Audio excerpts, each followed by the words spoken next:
Okay, back on here. We're going back outside with my dog. This is a part of my 75 soft challenge. Soft challenge. Oh, hold on, Hopi. Wait. Oh, I was scared.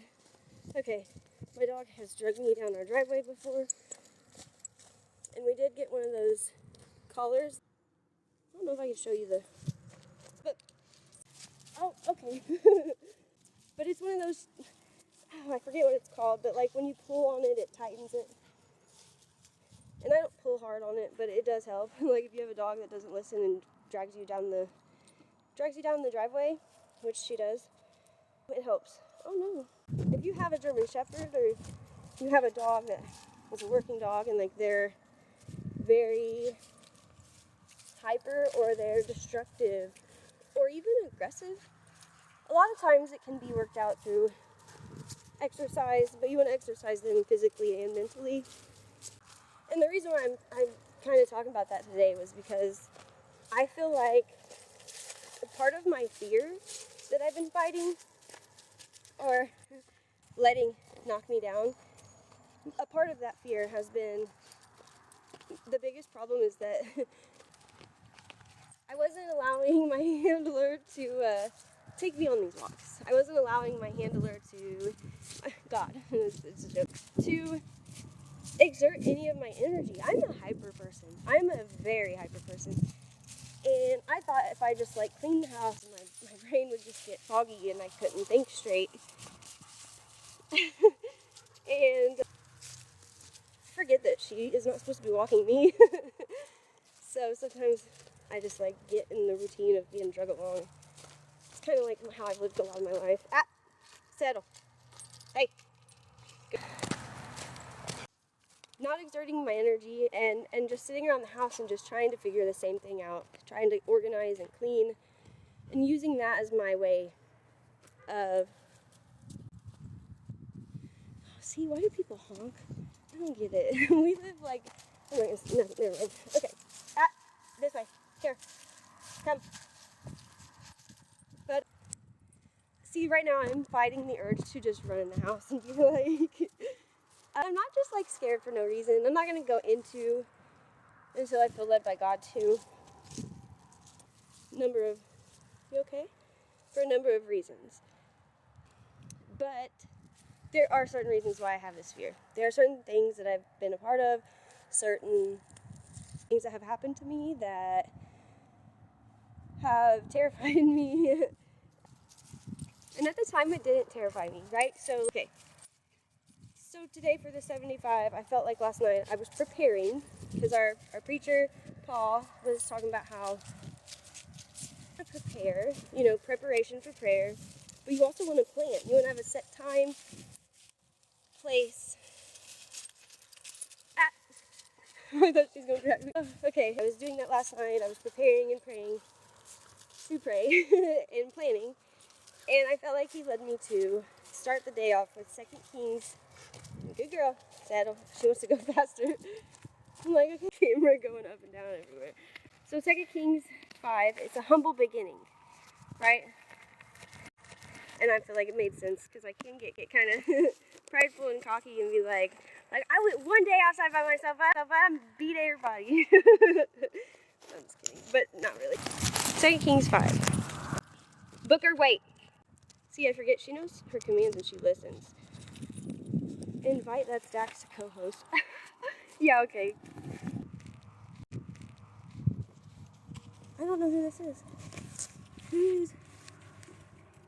I don't know who you are. I don't even know what this means.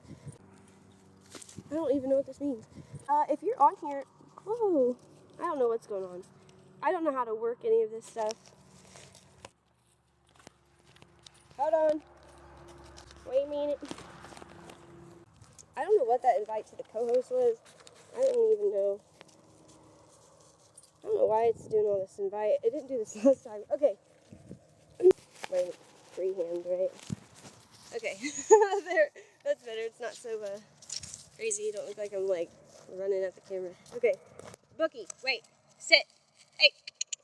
No, leave it. Sit down. Sit. Good, baby. Wait. Okay, so you got to watch me yell at my dog. Okay, drop it. Drop. Thank you. Nope, drop it. Drop it. Bookie. Hey, sit. Drop. You sit. Nope, drop it. Good girl. Come, leave it. Don't bite me. No.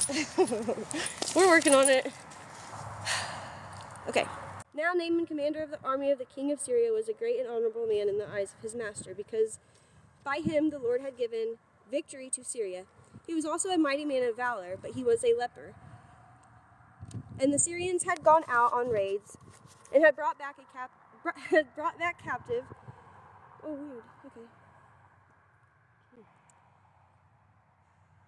Okay. And the Syrians had gone out on the raids and had brought back captive a young girl from the land of Israel. She waited on Naaman's wife.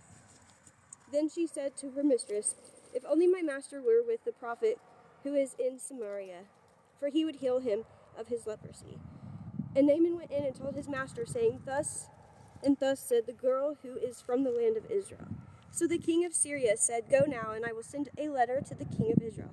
So he departed and took with him 10 talents of silver, 6,000 shekels of gold, and 10 changes of clothing. That's an interesting picture. Then he brought the letter to the king of Israel, which said, "Now be advised, when this letter comes to you, that I have sent Naaman, my servant, to you, that he may heal him of his leprosy." And I just want to say, this is the last thing I'm going to say before I go in.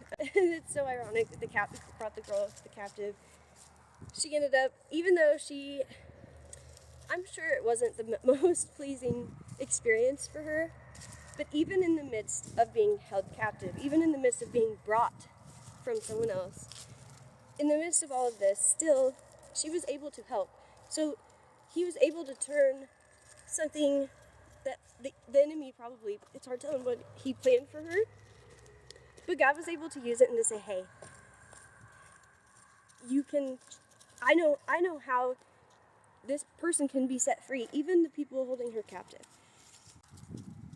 I think it goes to show that there's good we can do no matter where we are. We might want to be mad and be like, "I'm held captive here," whatever your captivity is, right? Whoever your capture is. Like, I'm being held captive here. Why would I do anything? How am I going to do any good here?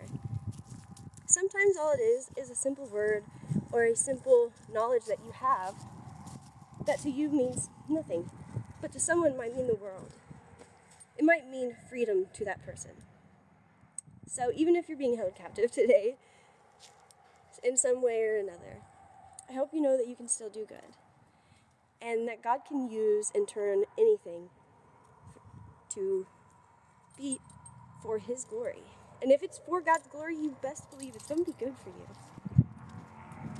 It's going to be better for you than what you could plan. Bye.